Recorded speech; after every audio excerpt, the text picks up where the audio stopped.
All right, we are off and running with session 3. This is session 3 of the St. Augustine Prep Seminar. When we left off just a few moments ago, we were talking about Sir Francis Drake, his journeys throughout the Caribbean, attacking Spanish settlements in 1586. He kind of does this little, I was going to call it a world tour, but it wasn't the whole world, but he was very effective at attacking and kind of terrorizing Spanish settlements in 1586. And one of the places, one of the auspicious places that he stopped was St. Augustine. It was a Spanish colony at that time, had a fort, a wooden fort albeit, and he came to our city, attacked St. Augustine, and burned the wooden fort. I also mentioned to you that 80 years later we had another British privateer who in 1668 comes to St. Augustine and burns that wooden fort to the ground.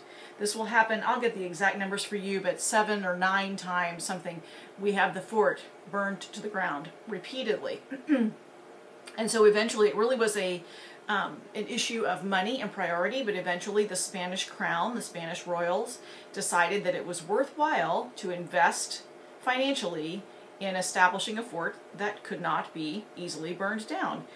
And what was really remarkable is that there was a stone that existed here in St. Augustine that only exists in a few places around the world. And it's a stone that's formed from compressed shells, tiny little shells. And it's remarkably strong. It has really unique properties, which I think I'll get to in the notes in just a minute. But that stone was called coquina stone. So our fort will be built of coquina. And you have this image in your notes, so if you'll flip to that page, the Castillo de San Marcos. And I'd like you to say that, Castillo de San Marcos. We're going to mention St. Mark again towards the end of our seminar, because there's rich symbolism that's present all throughout St. Augustine, and so much of it does relate to its Spanish heritage and connects back to Spain, to the area of Leon, to the first Spanish explorer who claimed this land for Spain, Ponce de Leon. So the lion is connected with the Saint Mark, and so, and again, we'll see this in action. We'll see that imagery when we're in St. Augustine, but I want you to begin to be aware of it now. So this is called, the Spanish called it, the Castillo, the castle of St. Mark, Castillo de San Marcos. It will take them 23 years to complete this fort. They begin it in 1672, so just 4 years after, I believe that British pirate was, privateer, Robert Searles, I believe was his name. Robert Searles will burn in 1668 the wooden fort in St. Augustine, and 4 years later construction begins on the coquina fort, but it takes them 23 years to complete this fort. I want to point out to you some of the unique architectural features of this fort, and it is designed in the fashion of a medieval fort. Many of the pieces date back to medieval times and have those types of names, but it's uniquely designed for new weapons technology, because we have reached the age of the cannon. So no longer are we so much catapulting things over the walls. We don't need high curtain walls like you would have seen in medieval castles. You need very heavy, thick walls that can protect from the penetration of cannonballs. And that's what you'll find here in our fort, is a low, solid fort. Some of the features I want to point out to you are, first of all, the terraplane. The terraplane is also known as the gun deck. That's what we would call it in English, the gun deck. It's the upper level of the fort. It's open to the air, and this is where your cannon would be mounted, the gun deck. So I'll use my cursor to kind of point that out to you here, all the way around. This is all gun deck. A word that I don't have in your notes, but you're welcome to add it if you'd like, are, you see these very typical castle wall construction here. That is called crenellation. C-R-E-N-E-L-L-A-T-I-O-N, I believe. Crenellation. And the areas between these little openings are where the gun would be. So you have, this wall is for protection, and then it has a little opening called a crenelle, and the crenelle is where you would place your cannon to fire at the enemy. So it has a crenellated wall along most of the gun deck. You'll find one place where there is no crenellation, and that is right here. It faces directly east. It faces the river and the Atlantic Ocean. And you will see that when we're there. You'll see that uncrenellated portion here of the gun deck. There are 4 diamond-shaped bastions. That's what this area is called here. So we have 4 diamond pointed bastions, one on each corner of our square fort structure. So these bastions are very helpful because you'll notice the angle at which the guns are now pointing. If an enemy is approaching your fort and these guns all open up, what it creates is very deadly crossfire that's difficult to surmount, difficult to defeat that crossfire. So the bastions are an important defensive structure. The watchtower I didn't define because essentially a watchtower is a watchtower. There is a Spanish name and we'll have it, it's down lower in your list. These are the watchtowers on the points of each bastion. We have a watchtower here and here. This one is also called a bell tower. It's slightly larger than the rest and did originally contain a bell. And the reason that this one is of such importance is that it faces that inlet that we saw earlier. When we saw the pictures of Sir Francis Drake's attack, that image that was painted of Sir Francis Drake's attack on St. Augustine, well, this tower is the one that faces or is closest to that inlet from the Atlantic Ocean. This is where we would expect an enemy to have to approach the fort. So this largest tower is there. It contains the bell that would give warning that enemy sails had been spotted. The ravelin is this little triangular shaped structure in front of the fort, and it is guarding the one most vulnerable place, the only place where we have an intentional hole in our fort wall, and that is the door. We have to have a door, an entranceway. This has, again, a fancy name. This doorway is called the sally port. That's your next definition. So the sally port is the entrance or the gate, the sally port. And then this little triangular structure in front is the ravelin, and it's like a little mini fort that's detached from the rest of the fort, and it is designed to protect this gate, this most vulnerable place in your fort wall. Inside the sally port, a very traditional medieval doorway is the portcullis. It is a grated door. It's reinforced with metal strapping. It has oftentimes, it's like a wooden grate reinforced with metal strapping and has pointed bottoms, like you kind of drop it on. Hopefully your enemy's not that close when you're dropping the door, but many of them do have kind of a pointed bottom. Let me show you an example of a portcullis. This is one that's, again, we see the wood strapping, the wood structure with the iron or metal overlay. So this is the portcullis, this grated structure that comes down to protect the door to your fort. Just one more layer of protection. And our fort does have a portcullis. Another defensive structure is this moat. This gray shaded area around the fort is the moat. Moats can be wet or dry. This Spanish fort had a dry moat, was specifically designed with a dry moat, and there's a purpose in that. When a fort is under siege, the purpose in having your fort is it's a place where the residents of the town and all the soldados, the soldiers, can run in and be protected, but oftentimes they would be stuck there for weeks at a time. And you've got to have some things if you're going to survive in this siege situation. You need water, and you need shelter, and you need food. So while they could store some food inside, they also had livestock, and they would bring all of their livestock, their sheep and their cattle, and they would actually allow them to graze out here in this dry moat. Now remember, it's sunken down, so those animals are protected from, and largely protected from enemy fire by being down inside the dry moat. And at nighttime or whenever, you could actually come out and be protected as you gathered in some of those animals to use as food or to milk for milk. So that's your dry moat surrounding our fort. There are a couple other features that I want to point out to you that are outside the fort that are not on your handout. So I so apologize for that.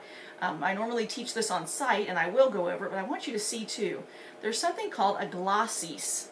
We'll write it in just a minute, but a glacis is a slope that comes down away from the fort, and our fort has it. Y'all see these walls right here?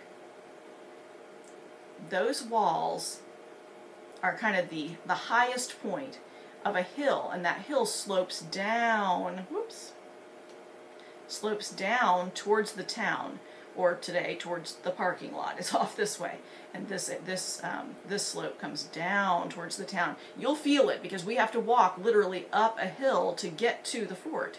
So we have this hill that slopes down away from the fort, and that was it was built that way. It's artificially they added soil, brought soil in to make that artificial slope, and it is called a glacis, Glacis. We'll write it in just a moment. And then you'll notice that at the top of the glacis, when we get to the top here and we have these little exterior walls, that there's a drop down of 4 or 5 feet. It drops before it drops down into the moat. So we drop 2 levels. It drops here. Well, this area is called the covered way. This was a place that if you needed to, you could have soldiers out here that were entirely protected. They could be back behind this wall, but attacking the enemy. So, or defending the fort from the enemy, from this covered way. And then finally it drops down again into the dry moat surrounding the fort.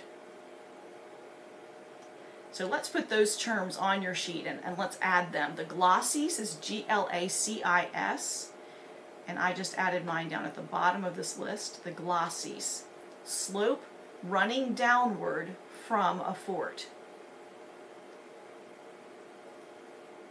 And your black and white drawing here does not really show it. So, but you'll see it when we're there. You'll very obviously experience the glacis and the covered way. The covered way is the protected area along the outer edge of a ditch. That's the technical definition. The covered way. This is just another view of the fort that I think helps you to see the glacis running up from the parking lot, or here's the town of St. Augustine. So this hill kind of runs up towards this wall, this exterior wall. It drops down a level, and this would be your covered way. All of this area is the covered way. And then drops down another level into what is the dry moat surrounding the fort. Okay, the garita. Garita is the Spanish name for the watchtower. So that should have probably gone on the other line above, but you get the point. The garita. Garita is the watchtower. Our castillo has 3. 1, 2, 3. And the bell tower is this larger one here on the northeastern corner. The bell tower. The castillo has 1 bell tower. The bell was for an alarm. Okay, looking at the interior of our fort and some of that structure, we have 1 well that still exists today. You'll see that well. It's not operating, but as far as I know, it could if they wanted it to. But originally, our fort had 3 wells, which would be necessary for housing the hundreds of people that would have to shelter there in the case of an attack. So the well is vital for survival of the colonists if under siege. Then there was the powder magazine. Originally, our powder magazine was right here in this northeast corner underneath the bastion. And you'll see where that original powder magazine was located when we visit the fort. But they're going to have difficulty because of the porous nature of coquina. Coquina is very durable, but it has lots of little holes, almost like a sponge. So it soaks up moisture very easily, or moisture comes through the walls. And powder, gunpowder, needs to be kept dry. So here it is in this northeast corner. It's on the corner closest to the river, closest to that water. And so this turned out to be a very poor location for the powder magazine. That's what they called it, the powder magazine. And the powder magazine had to be moved back into this corner and closer to the interior of the fort, and I'm sure that they reinforced those walls in some way to try to keep it drier for the gunpowder. And then I hope you can see these little green arrows that go towards what were used as jail cells. This fort, on several occasions, was used as a prison. And one of those was during the Seminole Wars, and we had famous Seminole Indians that were held here in our fort, including Chief Osceola and one of his deputies, Kawakachi. So I will be showing you those places when we visit the fort together. But it's this room here, and this room, I believe, right here. It's a little bit difficult for me to tell from this drawing, but I will point those places out to you when we're there on site. And again, just an overview of the fort itself. The coquina that they used to build the fort worked extremely well. This fort was attacked many more times by the British. The British are now the chief enemy of the Spanish. So the British will attack the fort many more times, but in all of its history, this fort has never been taken by force. Never. Coquina is a strength, or represented both a strength and a weakness because of its porousness. This is a piece of coquina stone. So I've talked about how coquina was both a strength and a weakness. It was a strength because it had such flexibility. And what would happen essentially is, think of a Rice Krispie treat. Actually, I'm going to move this up close so you can see all these little tiny shells. This is what makes up coquina stone. Now over time it becomes even more compressed, and you don't even see. My piece is probably a little bit younger stone, so it's not completely formed together, so you can still see all the little shells, but this gives you an idea. So I want you to think of a Rice Krispie treat. That's essentially what we're dealing with here. A very strong Rice Krispie treat. When that cannonball is launched by the enemy into the wall of your coquina fort, what would happen generally is the cannonball would just get lodged right in it. It had such porousness that it would absorb the force of the cannonball and it gets stuck. Just like maybe a gumball going into the side of a Rice Krispie treat. Boom, stuck. In the evenings, the Spanish soldiers would literally lower themselves over the side of the fort, pry out the cannonballs, haul them back inside, and if they were the right size, shoot them back at the enemy the next day. So it was a very demoralizing thing if you were attacking a coquina fort. Well, in 1702, just 7 years after the completion of the fort, it got its first test, and it was at the hands of the British. By this point, the British have settled north of the Spanish, so we're beginning to see the development of the 13 colonies that we are all familiar with, the British 13 colonies to the north. Well, the British nation had declared war on both the Spanish and the French. Long story, but it was the War of the Spanish Succession, so due to the monarch who had claimed the Spanish crown. Bottom line, British are fighting the Spanish and the French.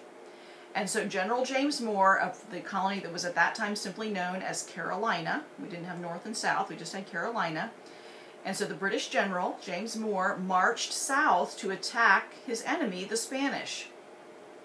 What he does is he laid siege to the town, meaning he surrounds the town both with ships and with soldiers. And he laid siege to the town. That meant all of the residents, all of the soldiers had to rush into the fort, and they were there for 7 weeks. For 7 weeks, they were protected by the Castillo de San Marcos. All the residents and soldados, or soldiers, soldados, holed up in the fort. Again, because he marched his men over land, the townspeople in St. Augustine received warning that he was coming. And so because they knew that he was coming, they prepared in a really unique and sacrificial way. The townspeople actually burned all of the houses and shops, any of the structures that were within what was called musket range, if it was within musket range of the fort.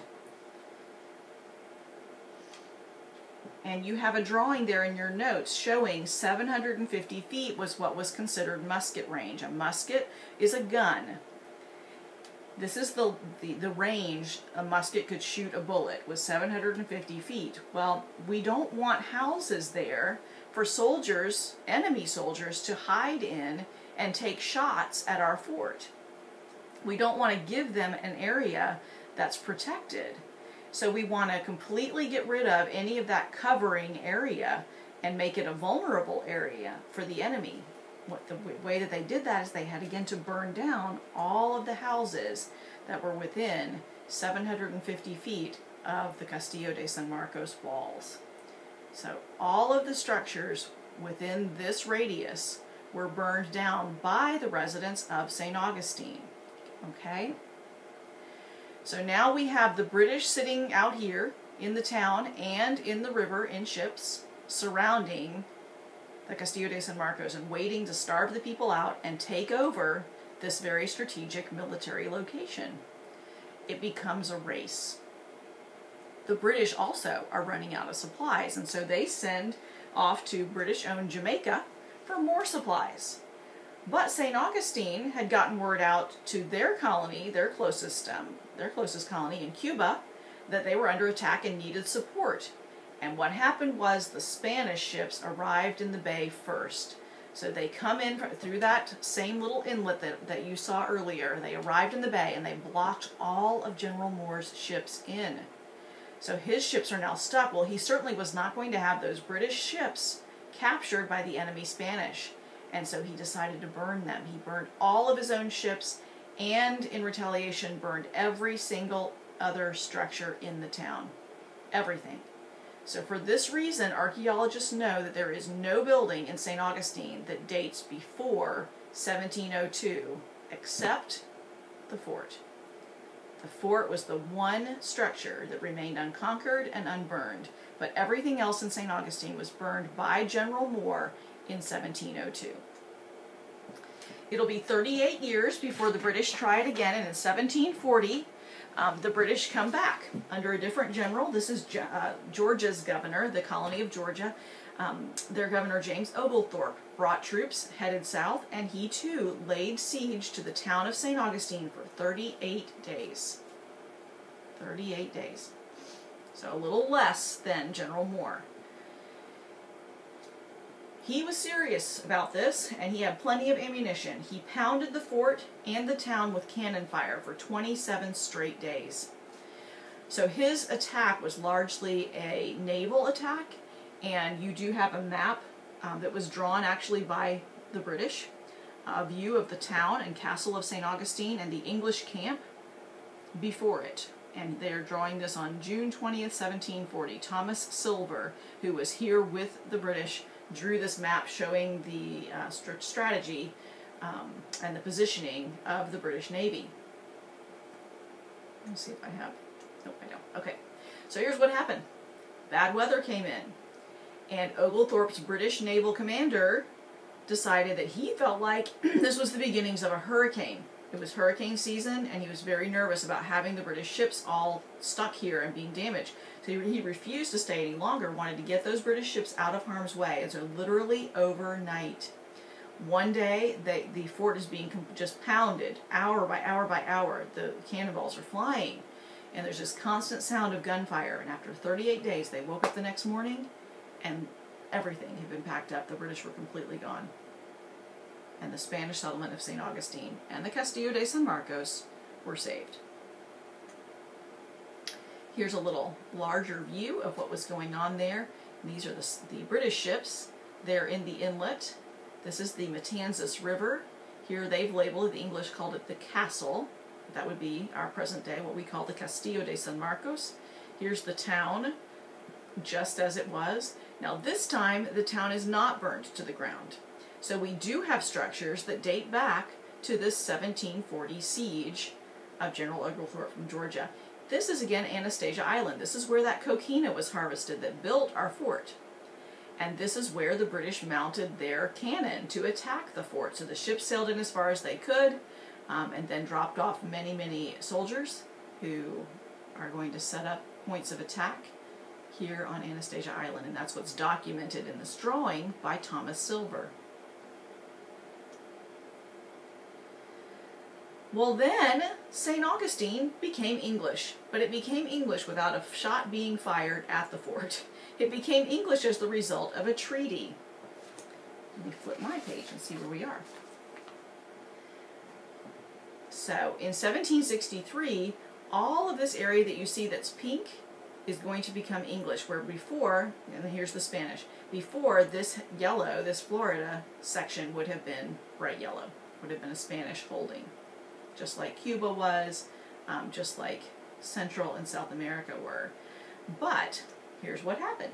This should say in the 1750s. I left out the 5. So in the 1750s, France, Spain, and some Indians, actually some Native Americans, went to war on both sides. But France, Spain, and some Native Americans went to war with the British.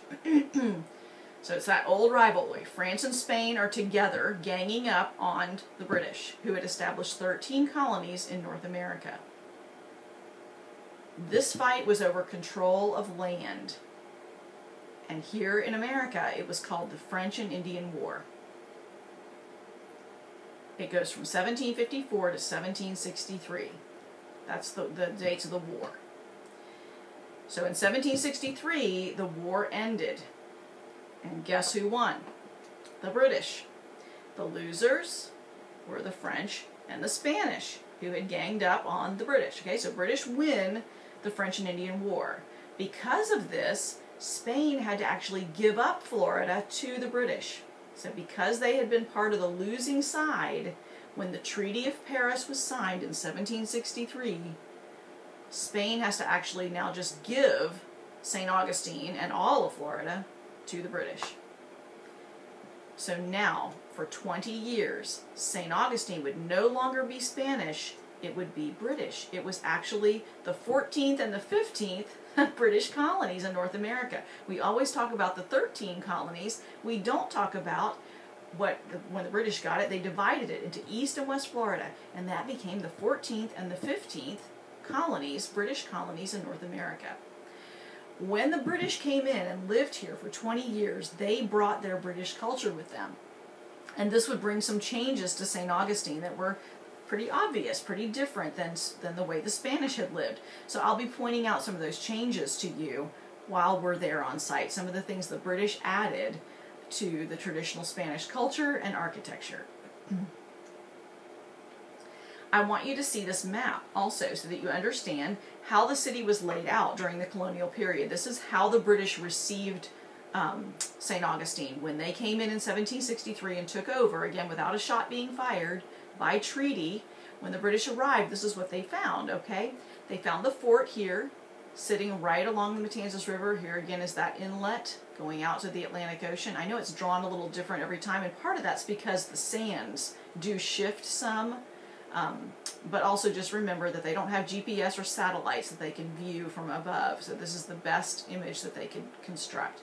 Here again, Anastasia Island, where the coquina was harvested, and where General Oglethorpe set up his attack against the fort in the town. Okay, so here's our fort, and here's your town. And there were 2 walls that had been built by this point. Sometime after General Oglethorpe's attack, there was a wall that was built that ran from the fort, and it ran northward towards the San Sebastian River, and that was called the Kubo line.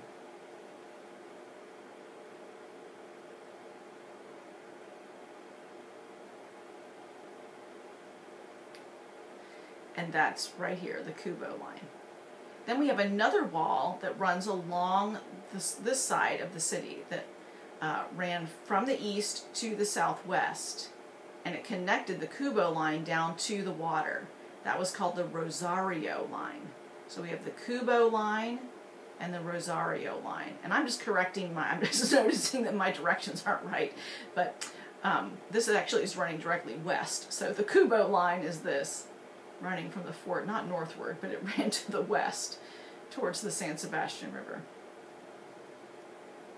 And then the Rosario line comes around the city and back down to the river. This is just a closer view. So you can see the Kubo line coming off the fort, and then the Rosario line running around. This is another view. If I have this correct, this was a British map that was drawn, yes, when they took over. So you'll notice that they don't call it the Castillo de San Marcos, they call it Fort St. Mark. This would be English terminology, Fort St. Mark. And this area here, this is the town square, but they call it the parade. They have their guardhouse right here in the town square. This is the Matanzas River running. And then again, we see the Kubo line running off towards the west, and the Rosario line coming around the town and down to the river. These little triangular points along the wall, those were called redoubts, and that's spelled R-E-D-O-U-B-T.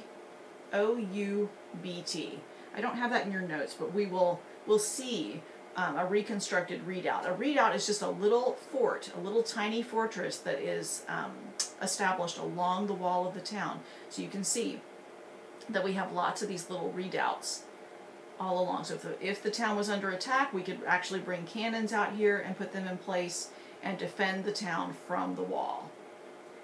They have reconstructed this one. It's called the Santo Domingo Redoubt, and it's been reconstructed now in St. Augustine, so we'll be able to visit that, and you'll get a visual of what that might have looked like in the colonial period.